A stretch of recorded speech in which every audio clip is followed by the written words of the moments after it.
that's where we're afraid, I think, because we don't have all of that information kind of in front of us, and there's some complications to getting the language right legally and all of that. So, but I just wanted to explain that. I understand the first time you do something, it's going to be intimidating. Well, the first time I made the motion, I have, the draft language in front of me, and all I have to do is just, fill in the case number, which should be on the agenda. So when I first started the meeting, almost 5.5 years ago, I just have the motion and the agenda in front of me, and I can just do a quick, copy and pasting mentally. Or if you are afraid, you can type, typing ahead of the meeting and print it out and bring with you. So I guess it's up to each of us to take notes and be prepared. I'm not saying you're not prepared, but I understand maybe it just takes some practice. Yeah, so I mean, I encourage you to practice making the motion in the shower or something, and maybe I'll make you more comfortable. And don't be afraid to make mistake. Nobody's going to yell at you. Just we'll work with you. Next, if you want to try it, no biggie if you make a mistake. Yeah, I wasn't taking it personally. It's just kind of No. if we're just rolling through and accepting the recommendation, the staff recommendations, then it's sort of like, there's a heft of it, there's a like who's the person who's going to be reading that and be prepared to read it, versus if I have a specific modification that I want to or motion that I'm forwarding that causes me to customize it, then yeah, it makes a lot of sense for me to do that, and track my own notes. I mean, yes, that makes total sense. But yeah, it's just sometimes we're modifying things like it's on the fly, and it's just kind of there's all of us sort of not really finger pointing, but kind of like, okay, who's going to do it? And oh, I don't have my my printer doesn't work, so, or I'm on my phone and I don't have right. a desk or what have you. It just gets a little awkward sometimes. That's all. Yeah, especially over the Zoom, the virtual meeting. It might be better in person. So Yeah, hopefully later this year we will be able to meet in person. But try, write something out ahead of time and bring it with you, or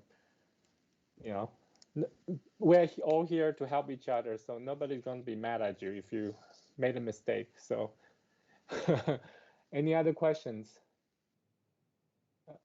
Okay, so also Commissioner Shook, Craig, emailed me this morning about the way we voted, and he has some concern about some commissioners not being fully represented, or not fully heard if we don't do a roll call vote. So my response to him, and he can chime in later, is that I feel that before the vote or the motion, each commissioner is invited to. Sometimes I even call on every commissioners to give their opinions, and during that period, commissioners have time to express their opinions, ask each other questions, and perhaps if needed, I will open the deliberation up to ask staff and applicant more questions. So so I feel the commissioners were fully heard during that period, and also the Darlene has been taking very good notes. So if you have concern about your particular point not being reflected in the minutes, please email to Doreen, and she will be happy to take a look at it and add to it if that's what's said during the meeting and before the minutes is being approved.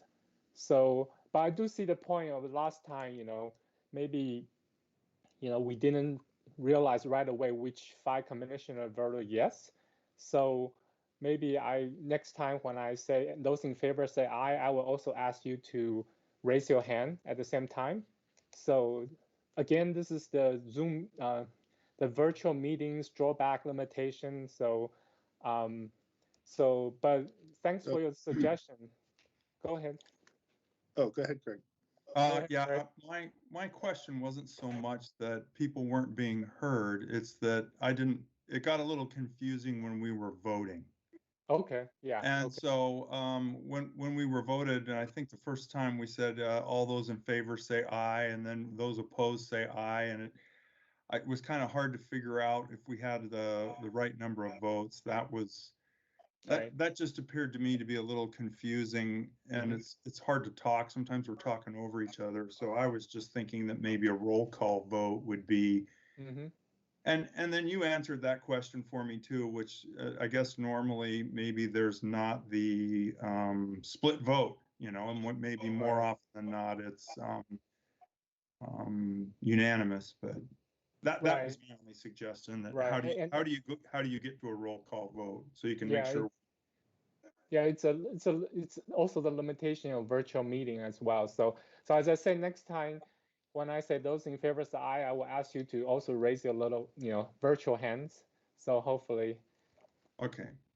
Hopefully that will be, maybe that will be easier. I just, my concern about roll call is that, as each commissioner say yes or no, I don't think there will be an argument, but I don't want anybody to challenge somebody's vote at the same time. Maybe I'm too overcautious, but anyway, Doreen, you wanted to say something first. Well, I was just going to say I'm fine with doing a roll call. Oh, okay. During this virtual meeting, particularly the virtual meetings, because it actually is hard. Right. It's hard for me. I was as confused as Craig was as to who was. I was just kind of like, oh, well, we're so used to the everybody unanimously voting. I know. Not all the time, but especially abstentions and things like that. It makes it a little confusing. I mean, it's not a big deal, but I mean, I'm always happy to do a roll call. If you can ask me to do that or whatever, I'm good. Okay. Okay. Yeah. All right. That's easy. Jamie? I was just going to add the suggestion of another option is we could use the raise hands. So, yeah. use that little tool to maybe we'll give that try, both a try, and see which one people like better. K7. I have more of a generic question. So during the course of reviewing the material or anything like that, or even otherwise when I'm thinking about certain rezoning and things like that, if I have questions, what's the right process to ask the question? Should I ask you, the president, or Tom, or how? What's the correct procedure? I think Tom once told me, and I think I forgot. Before the meeting? Yes. Oh, you should contact the staff. Yeah. Contact the staff. Okay. Me, or Tom. Yeah. You can send me the question, and I'll get it to whoever it needs to go to get you an answer. Okay. Thank you. Nate?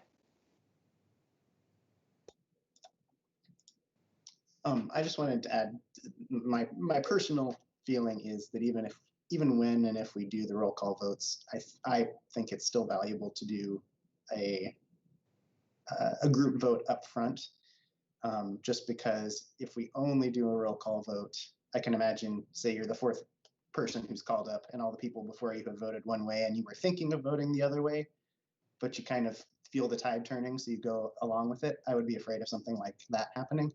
So I'm not at all against a roll call vote, but I think we should still do an upfront kind of overall feel of the room. Yeah, I agree with that as well. And go ahead, Tom.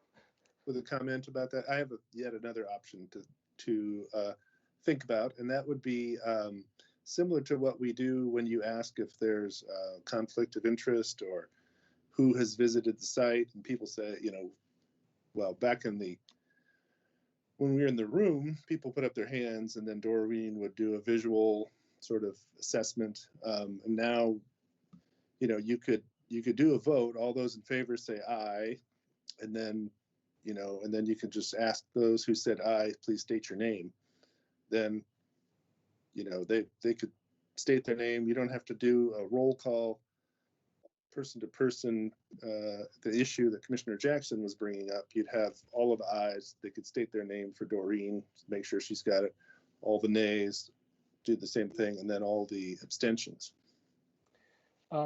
That's a good idea. My concern is that everybody yelling their name at once, and that might be confusing. So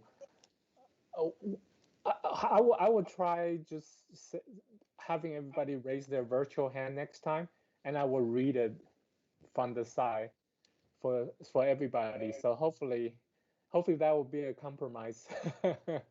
We're still trying to figure this out, and I thank you too for gently reminding me that I should not ask staff to respond to public testimony until the very end too. So we are trying to, you know, adjust to the virtual meeting. So yeah, Doreen had to do extra work because, you know, staff have to answer every single public comments. Yeah, well, you know, we haven't been, the commission hasn't been all that active early on in the COVID, so we're starting to learn some lessons later in the time period. But with my experiences in all of my meetings, no matter which group it is, as long as if we just take things a little slower, and everybody is patient with each other, that tends to be the best thing we can do. Yeah, good idea. Yeah. I see K7's hand still up. Do you have more comments, K7? Oh, no? Okay. Tom, do you have anything else? No, I don't. I was gonna hope to cover that, but the last topic, and we did that, so good. Okay. No, it's getting awfully late, so I think. Okay, yeah. All right. So our next meeting is March 1st. So Doreen has some time to finish the minutes, more time to finish the minutes. So, okay. All right. I'm going to declare it. All right. Thank you, everybody. Have a good night. Good night. Night. Good job. Good night. See you soon. One more month. Yep, 1 month.